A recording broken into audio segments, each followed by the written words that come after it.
February 28, 1966. Project Gemini is suddenly stilled and darkened by grief. Pilots Elliot C. and Charles Bassett, new appointees, die when their plane crashes in fog at St. Louis. It is a tragedy touched with irony.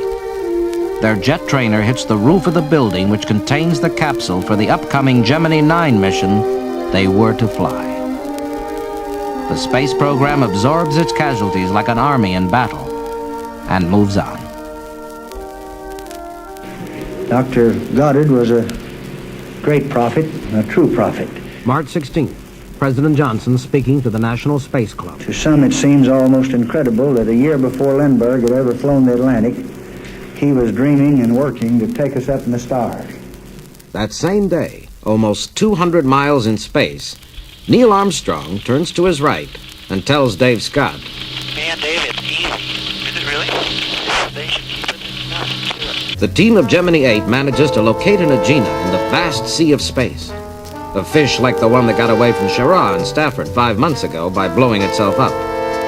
Their mission, the first docking of 2 space vehicles. Boy. Go ahead. Roger, how you doing? Station keeping at about 150 feet. Command pilot is Neil Armstrong, a former Navy pilot from the second group of astronauts, who has flown the X-15 rocket plane 40 miles up at 3,818 miles an hour. Well, another thing that we had been thoroughly briefed on before flight was the amount of time it takes in orbit to perform those normal functions which are usually pretty simple on the ground. And we'd trained for many hours in the simulator and gone through all our procedures numbers of times.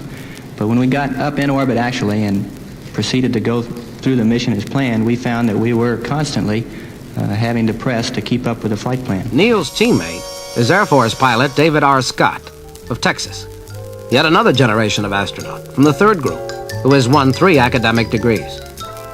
Gemini 8 is closed in to about 2 feet from Agena's target docking adapter, or TDA. Armstrong talks with the flight controller below in the South Atlantic on the Rose Knot Victor tracking ship.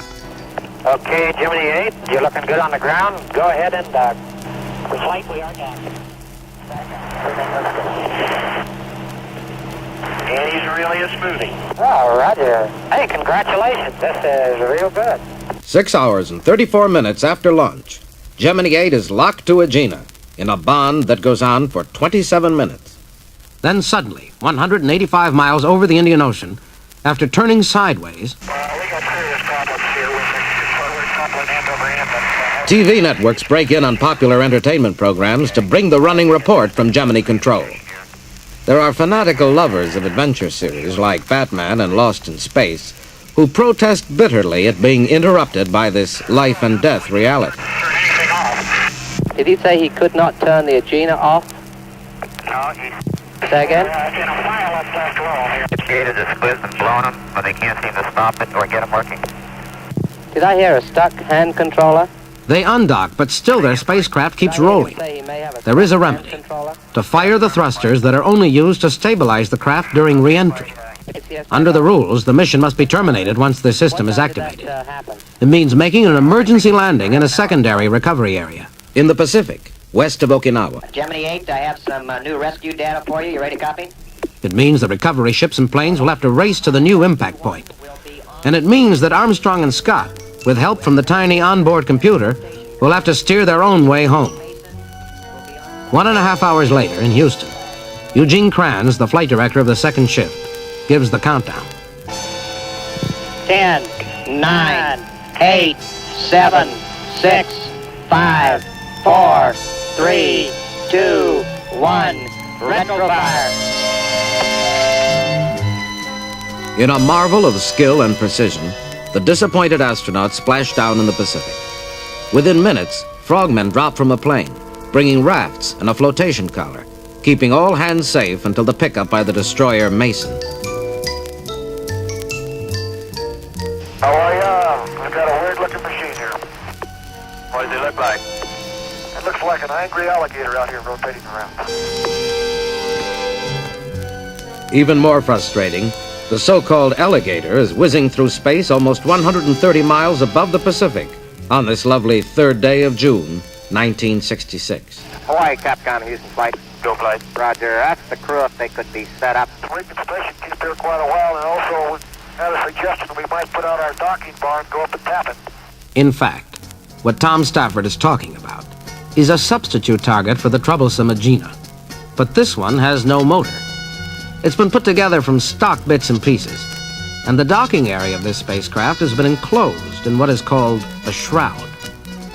Put into orbit by an Atlas booster, it has been followed into space 2 days later by the team of Gemini 9A with the idea of docking with it. Command pilot this time is Tom Stafford, who won his astronaut wings as second man to Wally Schirra during the big chase a couple of flights ago. We had a full moon, and suddenly it looked rather odd to us. And we came up to a position of approximately 1,000 feet. We could see this whole shroud out in reflected moonlight. Co-pilot is Gene Cernan, Chicago-born, a Navy flyer with 2 engineering degrees. And not only could we see the bright colored white painted shroud in reflected sunlight, but actually after dark, we could see the shroud in reflected moonlight. Their mission, Gemini Flight 9A, replaces Flight 9 that death has scrubbed. It's the first time the NASA's had to call on backup pilots. It will not be the last. I've got a counter proposal. Ask them, tell them we're going to continue working on their description, and we'll cycle the adapter, and we'll pick them up over the space here. The trouble just now is that the shroud has failed to open and drop off, giving the bizarre appearance of wide-open alligator jaws. Docking, therefore, is impossible. Instead, Tom and Gene make use of the angry alligator as the target for a series of advanced rendezvous maneuvers, one of which simulates a meeting with a lunar module 10 miles above the moon. Toward dawn of the 3rd day, camera in hand, Gene steps out into space, moves himself along the surface of the spacecraft by handrails, and finds it unexpectedly hard labor in this vacuum, where everything he works with tries to float away. The handrail in the back is out. Good. No back, but I may be able to get this one. Handrail is deployed. Cut. Okay, come on there, you cutters. Gene's faceplate clouds over, and there are technical difficulties. With night rushing on, Gene goes back to the adapter section of the spacecraft for a much-needed rest.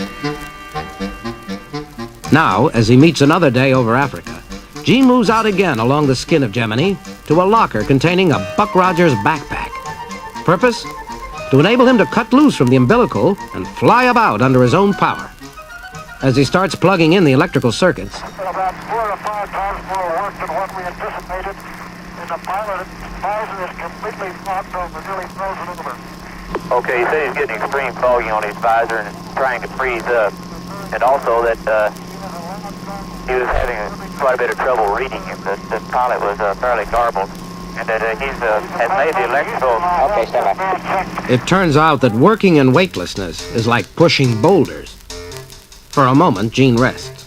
His visor clears enough for him to glance earthward and joke. Hey, Tom, what's that guy doing with the Texas license out there on the California highway? As Gene climbs back in, his precious film floats out of his hand. He stares, too exhausted by his 2 hours and 7 minutes of walking in space to even reach. On the way home, Command Pilot Stafford skillfully maneuvers to a splashdown in the Atlantic that is only 2 miles off target. It was an ambitious flight plan. I've always thought that the probability, statistically speaking, of doing everything that we had in the mission was very low. But on the 18th of July, the boosters, the Agena, the Gemini, the launch crews, the Flight Operations Division, and even the one thing we couldn't do anything about, the weather, was on our side. That's veteran John Young, looking back fondly as command pilot on GT-10. It took place between the 18th and 21st of July, 1966. A month that down on Earth becomes the most tragic of our longest and hottest summers yet. Riots scorched the land in 7 cities between California and Florida. We had 2 rendezvous. The first one, of course, was with our own Agena, Agena 10, and it was the one where we used more gas than we'd expected. So we were happy to get there, but we weren't exactly exuberant because we knew that we'd paid quite a price in getting there, and that this would somewhat hamper what we wanted to do during the remainder of the mission. The pilot is Air Force Major Mike Collins, an Irish-American, West Point graduate, who happened to be born in Rome, Italy. Roger, and we can see the target out the window now. Very good. That's John Young. After giving Agena 10 a head start, he and Collins chase it for 103,000 miles in space. Close in and dock. This is Gemini Control Houston. We're 5 hours 59 minutes into the flight. At 5 hours 58 minutes, the flight controller Ed Fendel at Hawaii reported that the two are docked. They are docked. We've had no voice contact with the crew as yet. However, they're reading out good telemetry on the ground at Hawaii. Now comes an order that, for the first time, will turn Agena 10 into a real workhorse. The kind of maneuver needed to bring our team back from the moon. Okay, flight, it looks real fine, ready to go. Roger, we're copying. Start C. SPS ready. SPS initiate. When that baby lights, there's no doubt about it. As John Young will later describe the spectacular new happening in a universe growing used to sensations. Mike threw the switch, and a minute and 24 seconds later, boy, it was really something. We had a negative 1G, and we were driven forward in the cockpit, and for 11 seconds, we got a tremendous thrill on our way to apogee and to a new world's altitude record. Twice more, Mike commands the main engine of Agena to burn and shoot them into an orbit 476 miles above the Earth, in preparation for the next major goal of the flight. For 39 hours, all the more sensational for being so peaceful, Gemini 10 and Agena 10 circle the Earth in coupled flight. Mike, standing up with a hatch open, takes special photos of the southern constellations. What's it like at 18,000 miles per hour? During the stand-up EVA, it's almost like standing with your head up through the roof of a car, going sideways across the world. It was a very pleasant sensation. Then finally, after he's back inside, Gemini 10 uses Agena 10's secondary engines to be pushed more than halfway back toward Earth. Okay, thank you. All right, Roger, we'll be standing by. We just done docked and we're about 400 feet out now. And now Gemini 10 separates to go on a hunt. Its objective? None other than Agena 8, which has been whirling in orbit for 126 days, since its brief alarming tumble while docked with the Gemini 8 spacecraft of Neil Armstrong and Dave Scott. The search succeeds in only 3 hours, and without benefit of radar. Gemini 10, Houston. See anything of the Agena 8 around? Well, we're about, I guess, 700 feet out. Fantastic, John. Yeah, I don't believe it myself. What's in mind here is more than the mere feat of a rendezvous. Mike Collins will try to retrieve from the inactive Agena 8 a meteoroid detection box, a device that all along has been recording the impact of bits of space shrapnel. Good luck, Mike. All systems go.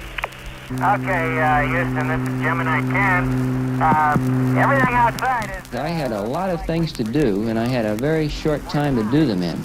And it was going to be busy, and we purposefully had made it busy because we thought there were many worthwhile things to be done. So I threw the hatch open, and rattled on back and plugged in a connector and used my gun, my jet-propelled gun, to zip on over to the Agena, and I fell off the Agena, and I zipped back to the Gemini and went over to the Agena again and got this experiment and came on back, and we ran short on fuel, and I got back in and closed the door. And all these things were done very rapidly. They were done as fast as I could do them. But to sum it up, I was happy to be out of the confined space of the small Gemini cockpit. I was aware there was a fantastic situation to be in. I mean, there you are out there floating around with a world going by and two spacecraft in close proximity to you, and I wish that I'd had time just to relax and enjoy it. Again, the physical effort is found to be considerable. A $500 camera slips from Mike's tired hand and floats away into the universe, like Ed White's glove on the spacewalk of Gemini 4. See you next time around. We sure have enjoyed working with you. Thank you very much. Enjoyed it down here also. But you guys got us out of a tense situation into a pretty good one there toward the end. Okay, fine. Thank you.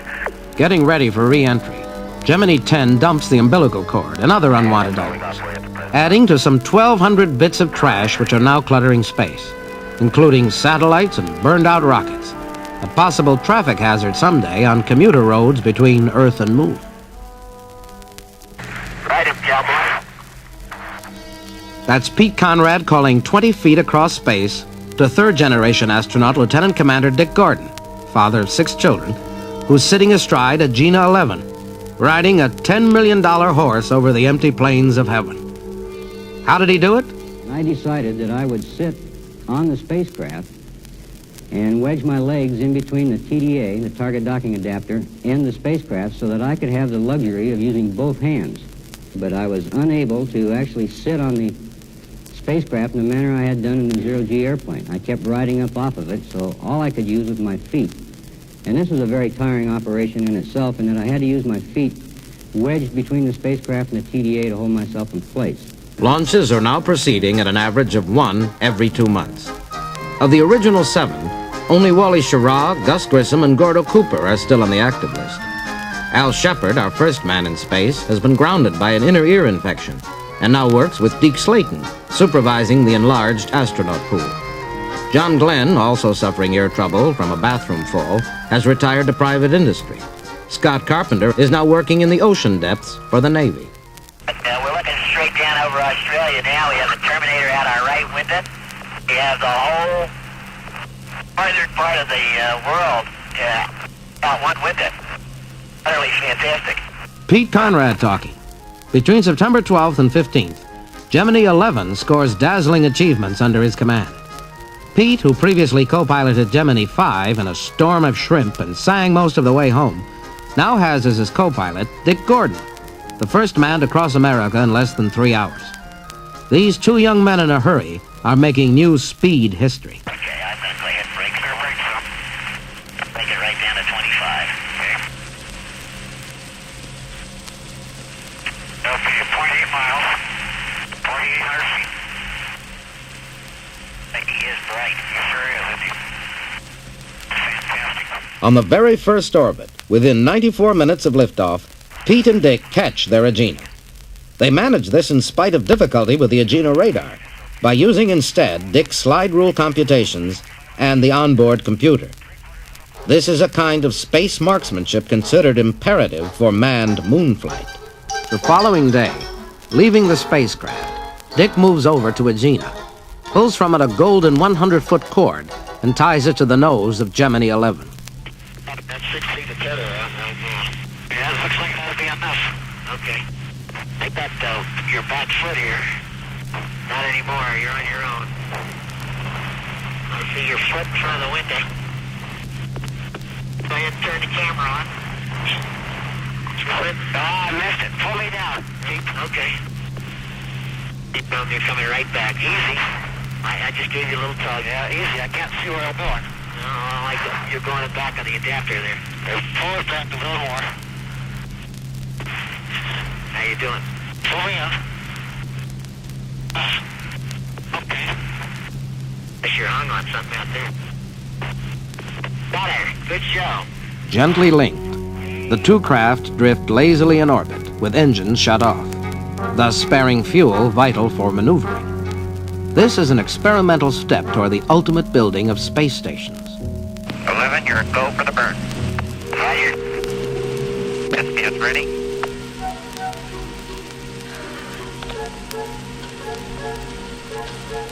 SPS initiate. Roger.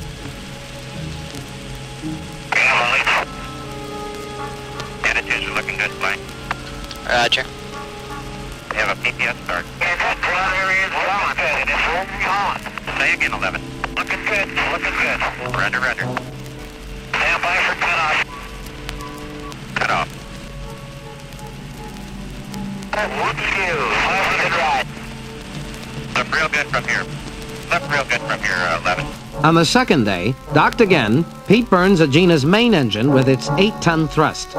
This yanks him to a point 850 miles above the Earth, the furthest out from Earth that man has ever gone. I'll tell you, you can't believe it. Just out of my left window, I see all the way from India, around the top of the world, all the way around about 150 degrees, including the horizon all the way around.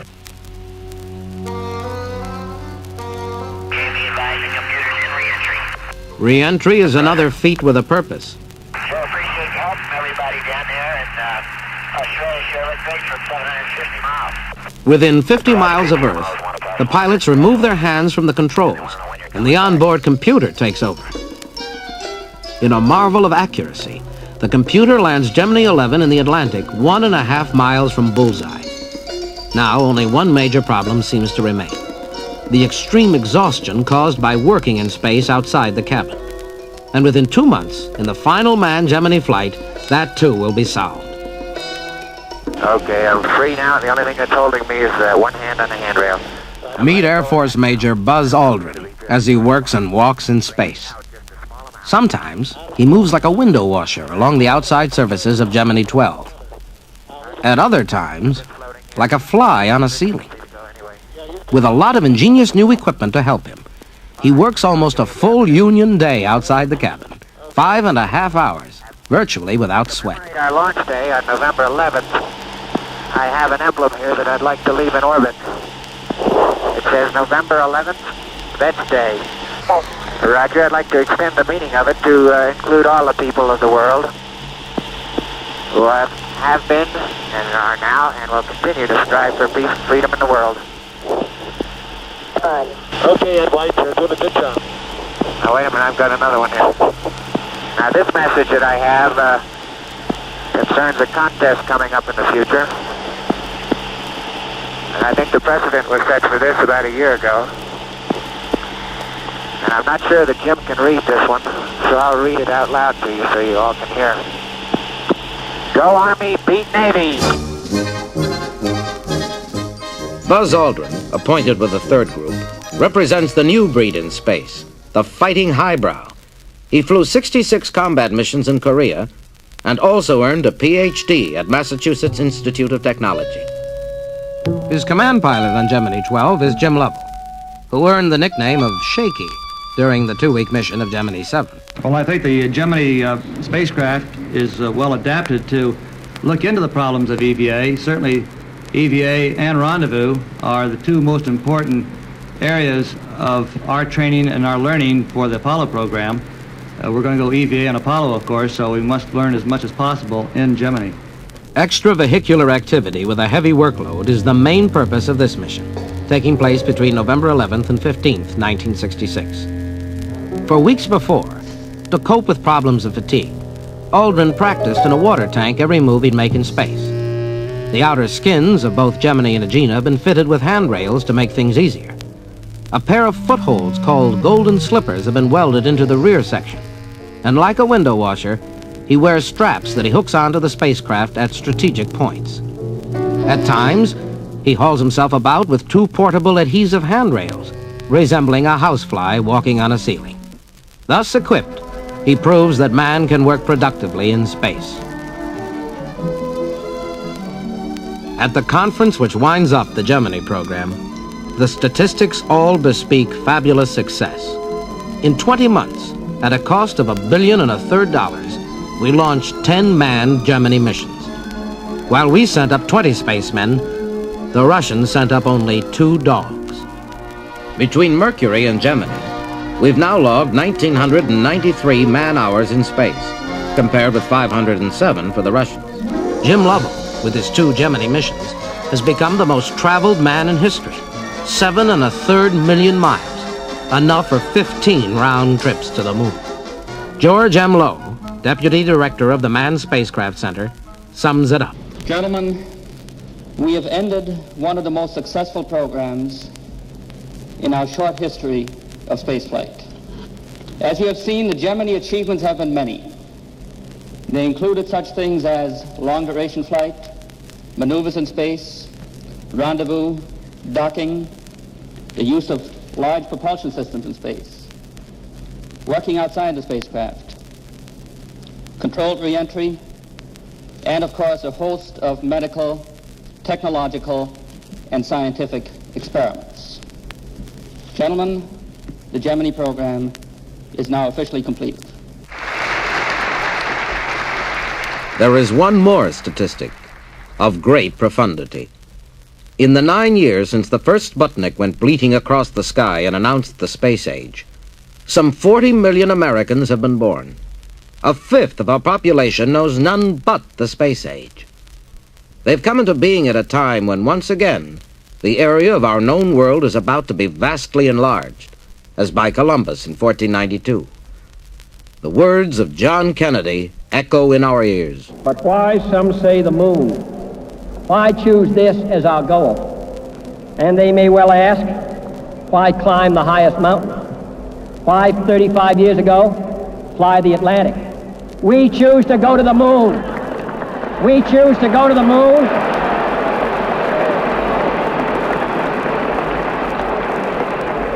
We choose to go to the moon in this decade and do the other things, not because they are easy, but because they are hard. Because that goal will serve to organize and measure the best of our energies and skills. Because that challenge is one that we're willing to accept, one we are unwilling to postpone, and one we intend to win. On to the moon. Project Apollo, in preparation since 1961, now goes into full swing. We foresee no great obstacles. 16 times we sent men into space and brought them back unharmed. We've met every problem and solved it. So what is there to worry about? Nothing. No more than Achilles had to worry about. Achilles, whose body the gods had made immune to wounds, except in one little spot, at the back of one heel. As with Achilles, an arrow will find its way to a fatal spot in Apollo.